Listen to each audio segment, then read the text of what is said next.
Hello, everyone, and welcome back to day 3 of our story, My Brother Martin.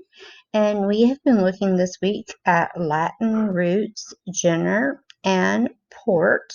And we're going to finish up with our last few spelling words that have that root port.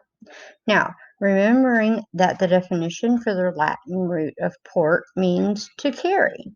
So we talked about our first spelling word, import, and we knew that from that Latin root, we looked up using our resources as we do every week. It means to carry. So using our resources, we learned that the meaning of the word import was to bring goods or services into a country from abroad for sales.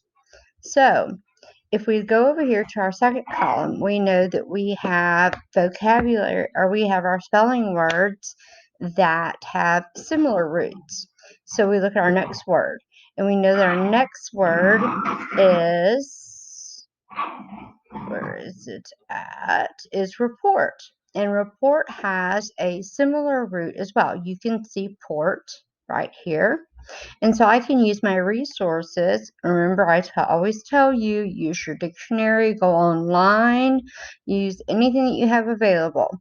So I can use those resources to find that the new meaning it is to give or to carry a spoken or written account of something that has or one has observed.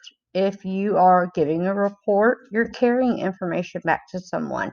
You've gone and researched it, you've observed, you've watched it, you've looked at it, you've read about it, and you've carried back that information. So it's thinking a little bit of prior knowledge.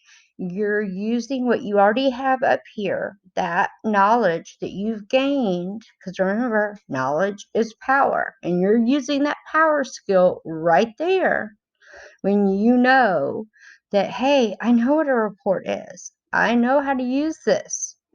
Good job. Thumbs up. So you're carrying back information when you give a report, and you're telling it to everybody, your teacher, your classmates, your mom, your dad. You are reporting it. Anybody who reports news on TV, they've gathered that information and they're carrying it back to the public. Good job. We can associate that to real life. I'm so proud of you. Good job. Now let's wrap it up. Let's look at this last slide. What do we have here? So let's look at our last two. Our similar roots for our next word, important. You can see port right here in the middle of it. Again, we're focusing on that similar root. So I thought the last few words, we weren't going to really break it apart that much like I normally focus on doing with you. So I wanted you to use those resources. You know something's important. You have that prior knowledge up here. You're using that power. And so you know that using your information, you know that if it's important, you carry a high rank or a status. Like Mr. Posey's the principal, so he carries that highest rank of our school because he makes all our important decisions to keep us safe and to keep us learning, making those decisions. All right, very good. So now let's look at teleport. All right.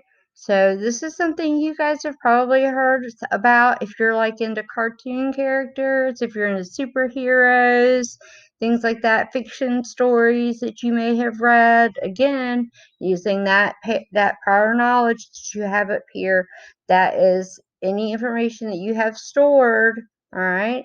So your job to wrap up this week, other than studying for the spelling test, is to use your resources to determine if there are any other word parts that you can use to determine. Because I know you see telly in there. I know that is a red flag, and you're like, hey, I've seen that before too. That prefix looks familiar. So I want you to find out if there's any other word parts that I want you to use your resources, and I want you to post your answer and your word meaning in the comment box for your teacher below. And we're going to wrap up day 3, and I'm going to see you next week for our second story in Unit 6. Bye-bye for now, everybody. Keep learning. Knowledge is power.